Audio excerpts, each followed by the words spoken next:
Bueno, ¿qué tal? Vamos con la administración pública. Hemos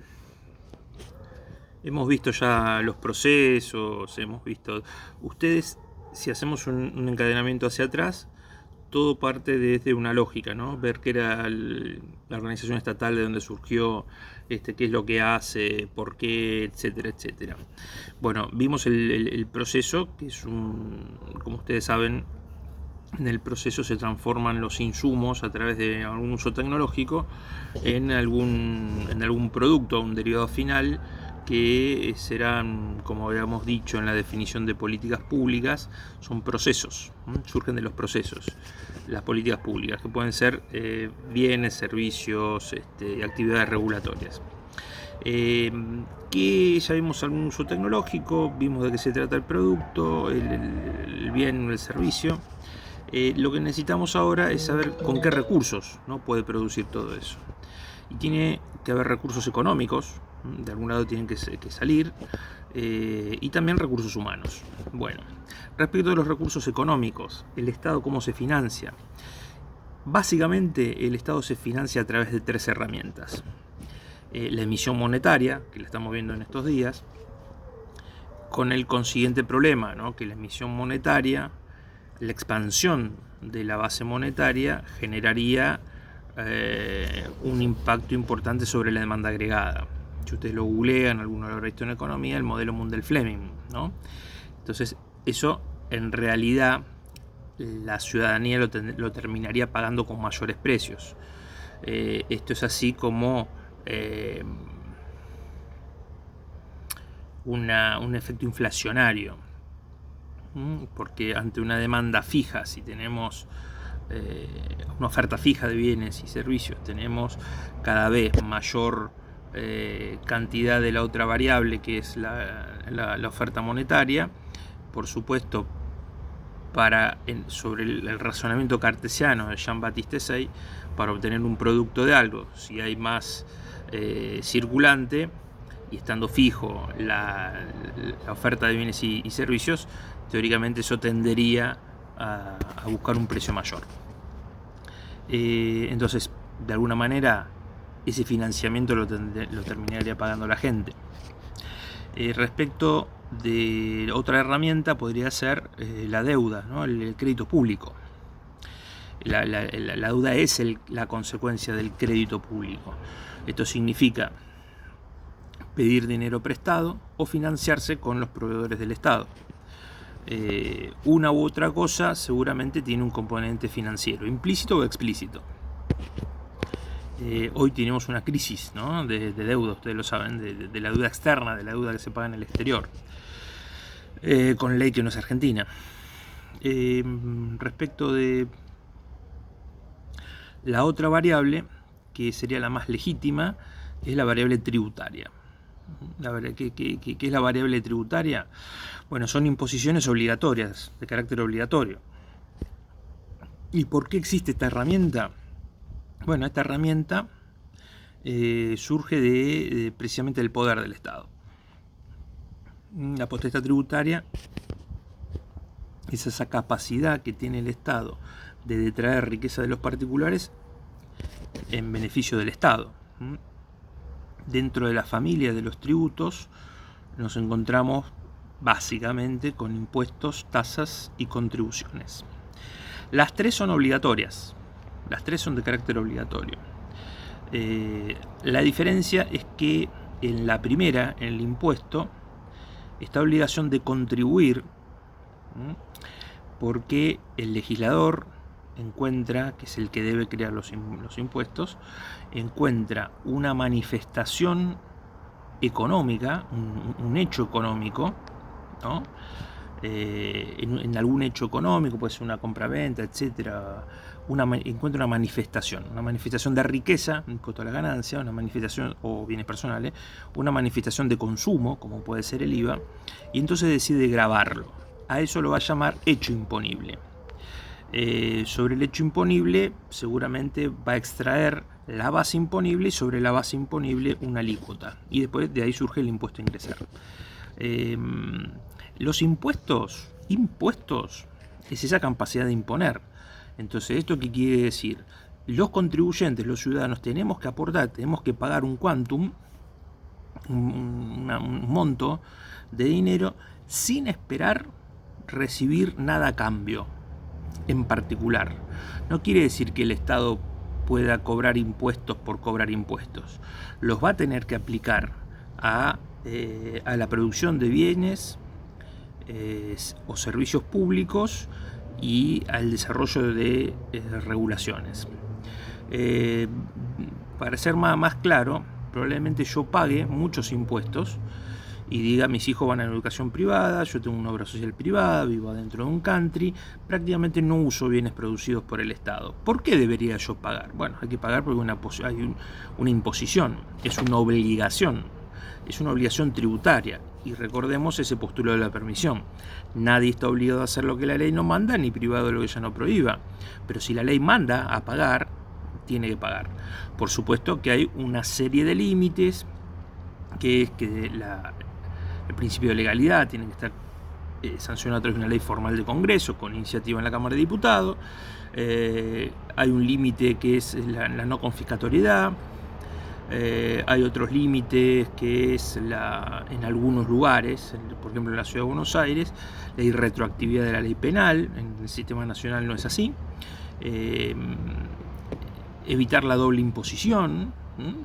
Hay una serie de requisitos. El principio de la generalidad, que esto significa que se le puede traer riqueza de un sector para beneficiar a toda la ciudadanía, o que se puede sacar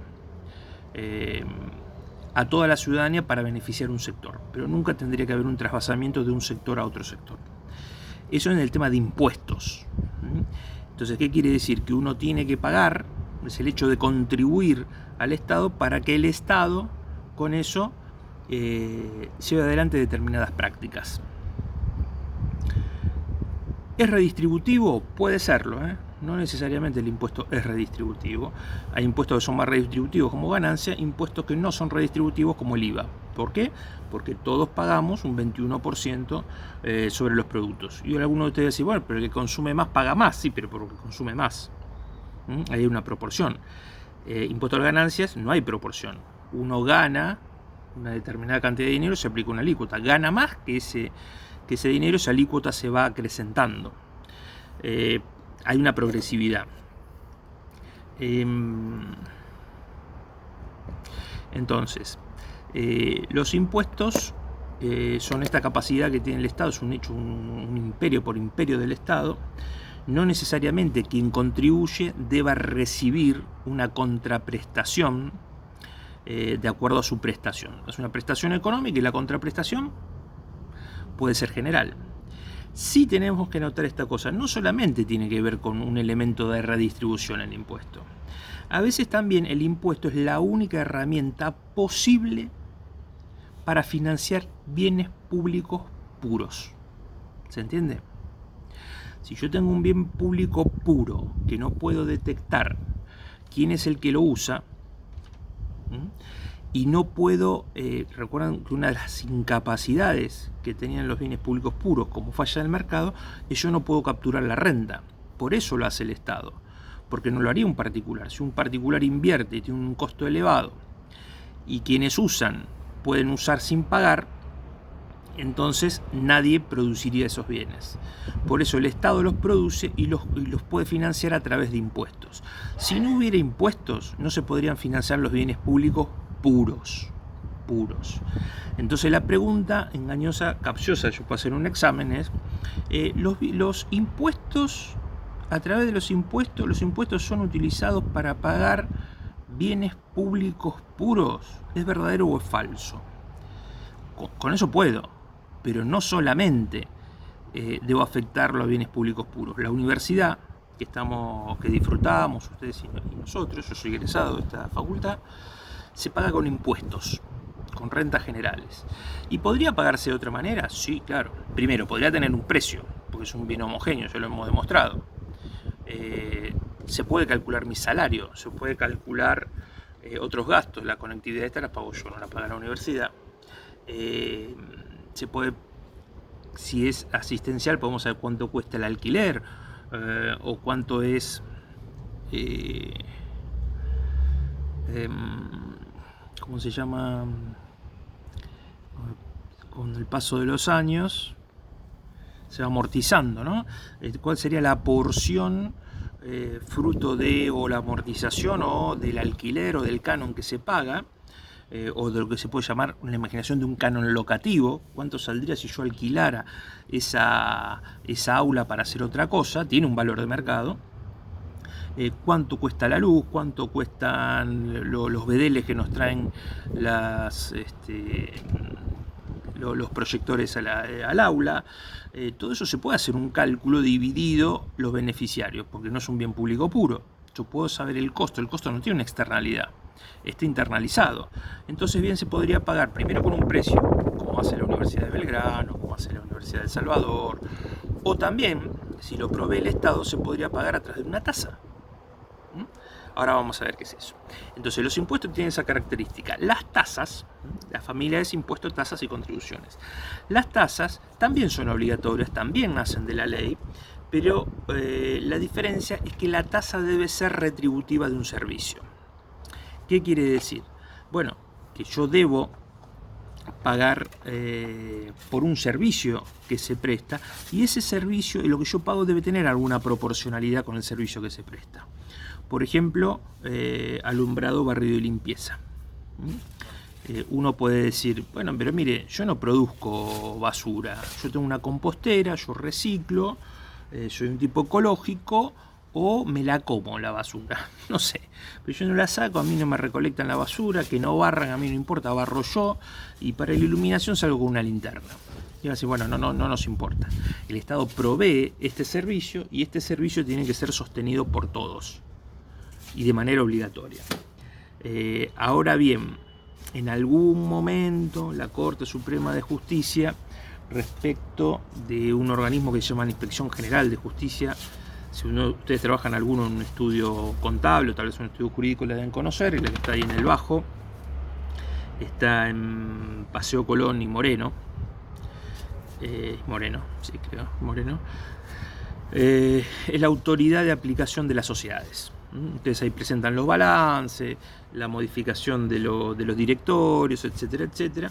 Y en su momento la Inspección General de Justicia cobraba todo eso, lo que es el archivo, la fiscalización, a través de una tasa, y que estaba vinculado al capital de la empresa. Cuanto más grande pagaba más, hasta que la Corte Suprema terminó diciendo no es razonable. Si el trabajo, ¿qué se financia con la tasa? Se financia el costo de ese trabajo que yo sí sé quién lo va a utilizar. ¿Y por qué no se hace a través de impuestos? Y bueno, tal vez sería injusto que yo estuviera financiando, todos estuviéramos financiando determinadas prestaciones que benefician a un determinado sector que puede ser individualizado. La diferencia con los bienes públicos puros es que en el bien público yo no puedo determinar, no puedo identificar quién es el beneficiario. ¿Por qué? Porque tiene externalidad de costo y hay presencia de free riders. Bueno, entonces la tasa debe ser retributiva del servicio, debe tener alguna proporcionalidad. Y nos quedan las contribuciones. ¿Qué son las contribuciones? A ver, ¿por qué digo todo esto? Bueno, porque en esos procesos de producción de bienes, servicios, políticas, bienes públicos, actividades regulatorias, hay algunas cuestiones, hay bienes públicos puros, entonces necesito financiarlo con impuestos. Hay determinados bienes que o son semipuros, son servicios, que son bienes puros, son semipuros o son preferentes, lo podría financiar con tasas. Y las contribuciones no es para financiar servicios, sino para financiar obras. Como por ejemplo podría ser un puente, un viaducto, una estación de subte, un canal de riego en zonas rurales, el asfalto de una ruta que antes era de tierra. ¿Y por qué no se atiende con impuestos? Bueno, no se atiende con impuestos, en principio, que también podría, es porque si tuviera que atender esa obra a través de los impuestos, puede ser que atravesara un desierto. Y ahí nadie se beneficia en particular. En cambio, cuando yo hago un subterráneo, ¿qué hago? Mejoro la calidad de vida de un lugar e incluso adquiere mayor valor las propiedades que están cercanas a la nueva estación de subte. O los campos que antes sufrían mayor sequía, con un canal de riego que pasa cerca o una obra hidráulica que impide la inundación, esos campos van a tener primero mayor valor para la reventa y van a tener mayor productividad. Entonces, es la idea de que la obra, el valor de la obra, sea soportado por quienes son los beneficiarios en un 100% o en una parte. Puede ser que el Estado lo financie una parte con impuestos y una parte con contribución. Entonces, de esa manera, la contribución también es obligatoria, ¿no? Puede decir, bueno, mire, yo no me importa, acá tengo sequía, pero yo hago la danza de la lluvia y llueve. No me interesa el canal de riego. Bueno, es una decisión del Estado de llevar adelante determinada obra y que la financien todos aquellos que tienen algún beneficio. Por supuesto que todas estas decisiones pueden ser revisadas en la sede administrativa y eventualmente se pueden judicializar. Pero esta es la idea, ¿no? Las tres variables que tengo para poder financiar. Y si nosotros pensamos, hay determinados bienes públicos que necesitan, por ejemplo los puros, la existencia de impuestos, si no podrían ser financiadas. Las tasas, en aquellas que si no serían impuestos enormes y serían bastante inequitativos. Entonces, en este caso tenemos impuestos, después tenemos tasas y después tenemos contribuciones. De esta manera se puede lograr mayor fidelidad y mayor correspondencia entre el pago de los tributos y el beneficio que obtenemos por la producción de bienes y servicios públicos. Bueno, ¿qué nos queda? Nos queda hablar de otro elemento que es importante, que es el recurso humano. Y no quiero dejar de darlo por estas cuestiones que hablamos en ese día, el único día de clase presencial que tuvimos, que en ese día dijimos, vamos a aprender algunos tips que hacen a la especialidad de la administración pública. Bueno, también en los recursos, ¿no? En los recursos. Las organizaciones privadas no pueden emitir dinero. Sí pueden emitir debentures, obligaciones negociables, etcétera, etcétera, que serían como el crédito público. Y tampoco pueden poner tributos. Se la tienen que aguantar a través de los precios. Bueno, esa es una variable. La otra cuestión está vinculada a los recursos humanos o el factor humano. ¿Y cómo lo podemos encarar esto? ¿Qué diferencias existen? Bueno, el empleo público, ¿no? Como se dice, es una relación, se debe entender que el empleo público es una carga pública. Hay empleo público voluntario y hay empleo público que en algún momento era obligatorio. Por ejemplo, las Fuerzas Armadas. En su momento existía el servicio militar obligatorio. Otros países, si ustedes lo googlean o lo habrán escuchado hablar, o no sé si alguna bibliografía, hablan del servicio civil de la nación. Lo dice México, lo hablan también en España.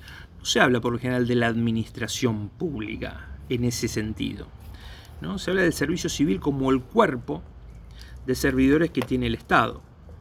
Entonces, de la misma manera que tiene un servicio militar, de la misma manera que tiene un servicio exterior, o sea, de representación diplomática, también tiene un servicio civil. ¿Y qué es? Es aquel que produce bienes y servicios para la ciudadanía.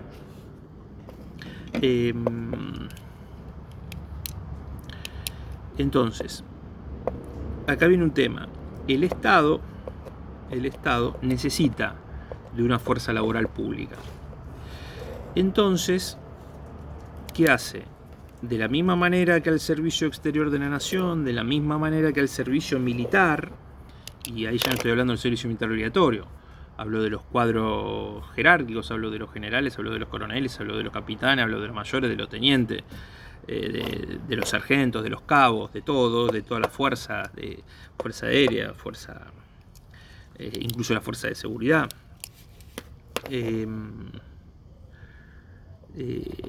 tienen estabilidad, ¿no? Son estables, hacen una carrera.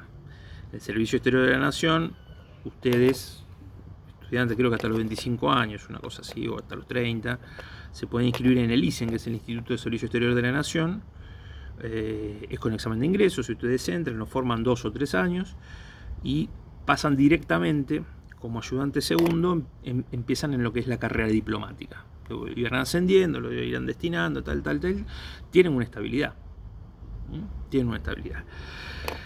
Respecto de lo que sería el servicio civil, que es el empleo público, también. Por eso hasta la Constitución, y fíjense que es importante porque ustedes ya saben, para modificar la Constitución no es sencillo. La Constitución, en el artículo 14 bis, habla de la estabilidad del empleado público. La estabilidad del empleado público. ¿Qué quiere decir eso? Bueno, primero el reconocimiento de que el empleo público es una carga.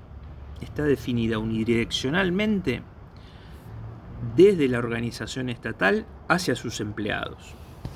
Eso significa que no hay bilateralidad. Bilateralidad existe cuando hay un contrato laboral. Y eso está reservado para los particulares. Es decir, cuando una empresa privada, no estatal, contrata a un trabajador. No importa que no sea por un plazo, que sea por un término. Puede ser hasta que la persona se jubile, se muera, renuncie o sea despedida. ¿Por qué puede ser despedida, puede renunciar? Bueno, porque en esos casos son 2 casos posibles de ponerle fin a un contrato. ¿Y esa posibilidad existe en el sector público? Bueno, no. Primero, los que están estudiando para contador y han visto derecho del trabajo y la seguridad social, verán que hay una ley de contrato de trabajo que rige en el sector privado y que en el artículo 2 dice claramente que queda excluido de este régimen el empleo público. ¿Por qué? Porque no es bilateral, porque no es contractual. Hay teorías que dicen que bueno, es más o menos contractual porque hay convenios colectivos, etcétera, etcétera. Pero esa figura individual del trabajador, que por supuesto puede renunciar, elimina algunas de las cuestiones que están vinculadas en esa ley de contrato de trabajo. Por ejemplo, el despido. El despido no es otra cosa que una institución, un instituto creado en la ley de contrato de trabajo, que es cuando el trabajador quiere poner fin, el empleador quiere poner fin a la relación contractual que tiene con un trabajador. Entonces, si está en el marco de algunas causas, abandono del trabajo, inasistencia reiterada, problemas disciplinarios, en ese caso lo puede despedir sin otra cosa más que comunicárselo. En el caso de que no hubiera un justificativo, no hubiera una de las causas que tienen que estar previstas en esa ley, deberá, en virtud del artículo 245, deberá indemnizarlo. Hay un régimen de indemnización. Ustedes bien saben que hoy está prohibido el despido en épocas de pandemia y que antes se había establecido una doble indemnización al despido. Bueno, entonces, ¿cuál es la diferencia con el sector público? Bueno, en el sector público no hay bilateralidad. Entonces, ¿quiere decir que no hay despido? Claro, no hay despido, pero tampoco existen otras prerrogativas, tales como un artículo 66 que se llama ius variandi, que es cuando se alteran las condiciones sustanciales del trabajo, el trabajador puede declararse despedido. Bueno, el empleado público eso no lo puede hacer. No puede considerarse despedido, puede renunciar, etcétera, etcétera. Cuando hay una relación conflictiva de si había causa o no había causa en un contrato de trabajo, las partes pueden acudir a la justicia del trabajo. En el caso en que haya alguna discrepancia entre un trabajador público y el Estado, no van al juez del trabajo, sino van al juez contencioso administrativo. ¿Qué significa? Hay una contienda, una controversia dentro de la administración, donde la administración es parte, por lo menos. Entonces, siempre que es parte de la administración, se va al contencioso administrativo. Entonces, 2 cosas. respecto del despido, no hay despido en el sector público. Claro, no existen instrumentos del despido. No quiere decir que no lo puedan echar a un trabajador. No se lo puede echar sin causa. Tampoco no se lo puede despedir con causa ni despedir sin causa. Lo que puede existir es ante una falta disciplinaria, que también puede ser llegar tarde, no ir, maltratar, haber malversado fondos, haber hecho algo que haya faltado a las normas internas, debe sometérselo a un proceso administrativo penal, vulgarmente conocido como sumario. Entonces, en el sumario hay una acusación, el trabajador tiene derecho de defensa, se llega a una decisión y esa decisión puede ser la cesantía, la amonestación, la suspensión o incluso la exoneración. La exoneración quiere decir que no se puede volver a trabajar en el Estado. Sí, la cesantía, yo lo puedo cesantear a una persona del Ministerio de Educación y a la otra semana ingresar en otra repartición pública. Ahora, respecto de ese privilegio, entre comillas, que tienen los empleados privados del ius variandi, un claro ejemplo sería si uno de ustedes es cajero en un supermercado o cajera en un supermercado en el barrio de Flores, y le dicen, bueno, mañana usted tendrá que presentarse a trabajar a las 8 de la mañana en la sucursal de General Pico La Pampa. Y te van a decir, es imposible, yo vivo en Floresta, vivo a 15 minutos, tengo mis hijos acá, estudio. Lo que estás haciendo es tratar de despedirme, de que yo renuncie sin causa, para ahorrarte la indemnización, entonces me estás variando las condiciones de trabajo. Bueno, para que eso no suceda, la ley de contrato de trabajo prevé ese ius variandi. Si me cambian las condiciones, se consideraría un despido sin causa. En el sector público se podría, ¿cuál es la idea? Que el empleo público es una carga pública, una carga que aceptan los trabajadores. Te aguantan, te dan la